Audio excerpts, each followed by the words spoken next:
Let's explore autistic history and the Autism Wars. This is part 49 of a series. I'm just gonna steamroll forward into the next part here,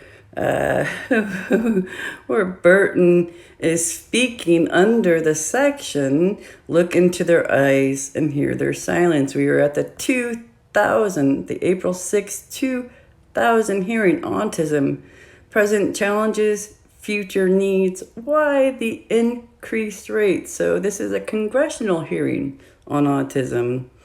And we're going to pick up where Dan Burton, we just left off with Dan Burton speaking, where he says the increase is not just better counting. If we want to find a cure, we must first look to the cause. And we must do this now before our health and education systems are bankrupted and before more of our nation's children are locked inside themselves with this disease. Now, as we know, it's not a disease, it's a neurodevelopmental difference and disability, but the autism that Burton is presenting here is a different kind of autism from classic autism.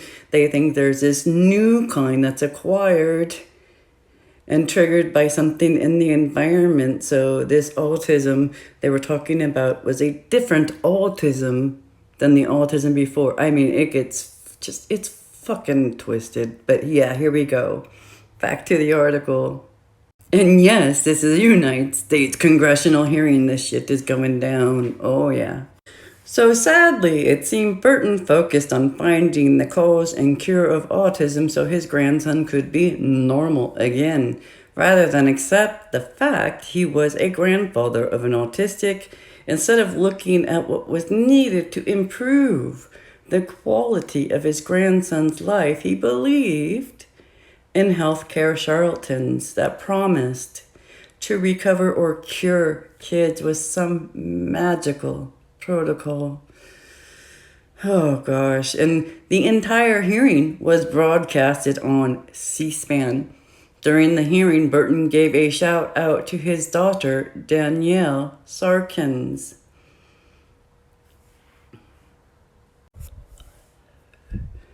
Hang on to your seats for this next part. Whew, all right. Perhaps it was a difficult reality for Burton to accept a disabled family member, since he argued against the Americans with Disabilities Act, ADA, in the late 80s. Remember that went through in 1990. So here's this quote. Okay. The ADA is a last-ditch attempt of the remorseless sodomy lobby to achieve its national agenda before the impending decimation of AIDS destroys its political clout.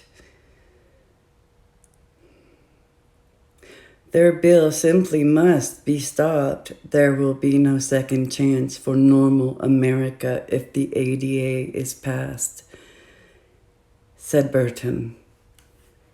The theme of the congressional hearing was urgency to save autistic children from burdening their families, communities, and the nation with expensive support needs throughout their lifetimes.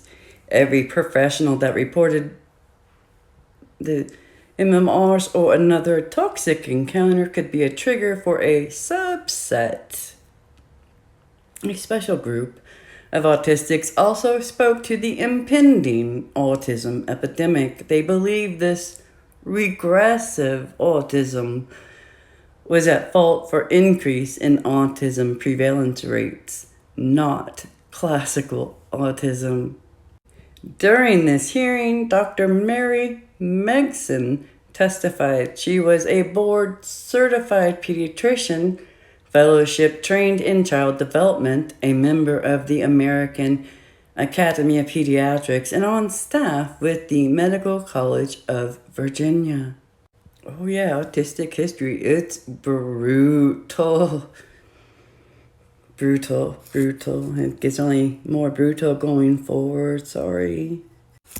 So this Dr. Mary Megson testified, I think we are staring at a national disaster in the face which is affecting thousands of American children.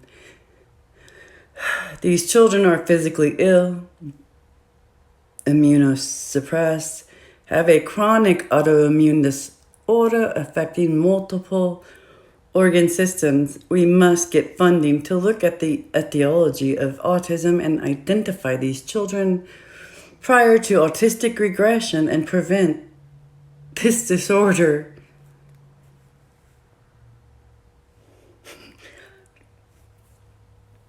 Oh my God, this hurts. All right.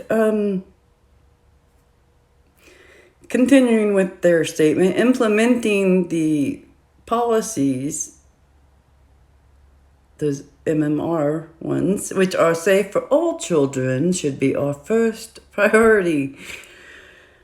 Oh, mothers from all over the country have brought pictures of their autistic children to Washington this weekend.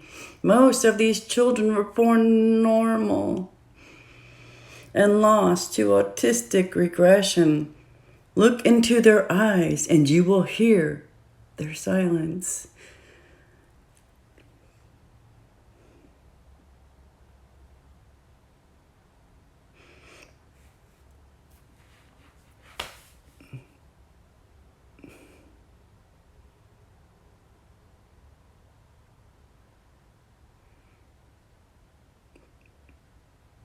Right. While Megson testified to hear their silence, autistics were fighting to be heard.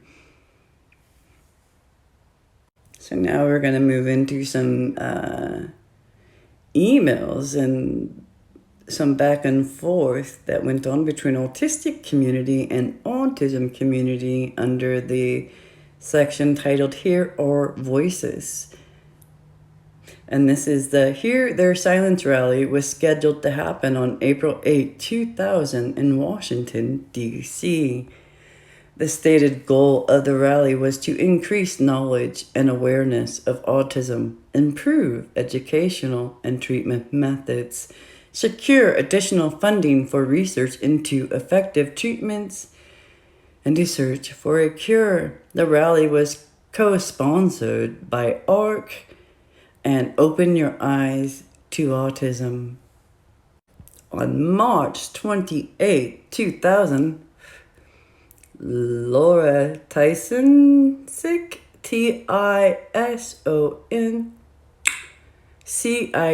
with autistics.org responded to an email received from Autism Resource Connections, ARC, A-R-K, that's what ARC refers to, Carol Frusella, Fruscella. My apologies, I'm doing the best I can with names. The originator of the Hear Their Silence rally. The communication was in regards to the pushback from autistics in regards to the rally's message and goals. Email subject states, as the real capital REAL mother behind this event from day one, ! Carol, I was the woman who had the idea to go to DC to begin with. Boy, is this a shock to see? Laura responds, it shouldn't be, given that this was organized without any real input from the autistic community itself and in complete disregard of what we value for ourselves. Carol responds, you have no idea of the heart and soul put into this day.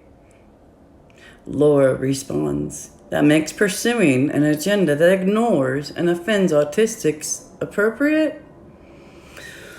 Whoa, yeah, so now we're really spilling the tea, like they say, right? The behind-the-scenes emails that were happening during this Hear Their Silence rally being spoke about to the congressional hearing.